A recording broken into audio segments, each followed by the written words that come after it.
রে, এত বড় ছেলে এখনো সারাদিন মামা করিস? করব করব, 100 বার করব।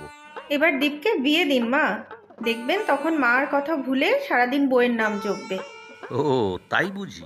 তোমাকে বিয়ে করে দাদা বুঝি মাকে ভুলে গিয়েছে? দেখেছো মা, তোমার এই আদরের বৌমাকে দাদার মাথাটা খেয়েছে। তবে রে, ও মা, দেখেছো? বৌদি আমার কান মুলে দিল। বেশ করেছে, যা এবার দৌড়ে গিয়ে বাজারটা করে আয়। যাচ্ছি মা। ও হ্যাঁ, এই বৌদি, আমার একটা জামা প্যান্ট একটু ইস্ত্রি করে দিও তো, কাল একটা ইন্টারভিউ আছে কিন্তু। আবার শুধু বৌদিকে হুকুম করা? কেন, নিজের জামা প্যান্ট নিজে একটু ইস্ত্রি করতে পারিস না? না না ঠিক আছে, আমি করে রাখবো। মোজা জুতো তো লাগবে নিশ্চয়ই।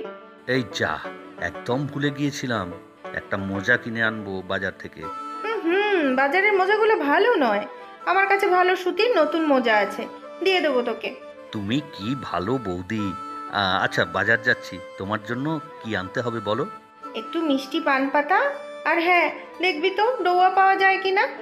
ডৌয়া মাখলে দারুণ লাগে খেতে, মা তো খুব ভালো খায়। তা ঠিক, রিয়ার হাতে ডৌয়া মাখা খাওয়ার পরেই তো ওকে বৌমা করে বাড়িতে নিয়ে এসেছিলাম। আমাকেও দেবে কিন্তু।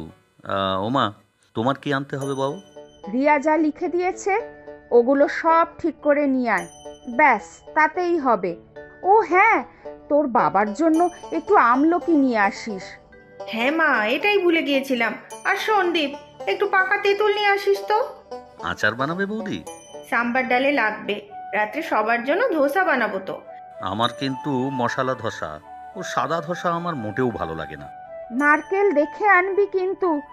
এই নে বাজারের টাকা। আচ্ছা মা, আমি যাই এখন। আর হ্যাঁ, বাজারের পর যা টাকা বাঁচবে সব কিন্তু আমার পকেট মানি ও চাকরি পেয়ে সব শোধ দিয়ে দেবো কিন্তু। দীপটা এখনো সেই ছোট্টটি রয়ে গেল। হ্যাঁ মা, এখনো মা বলতে অজ্ঞান, আপনাকে কিন্তু খুব ভালোবাসে। তুমি? ভূত দেখছিস নাকি? মা তো বাড়িতে নেই। কাকিমার কাছে তো আসিনি আজকে। তাহলে আমার কাছে এসেছো? আগে হ্যাঁ ম্যাডাম ইন্দিরা, আপনার সঙ্গেই কাজ আছে। বুঝলাম। তা কাজ কি সেটা জানতে পারি? হ্যাঁ হ্যাঁ, অবশ্যই।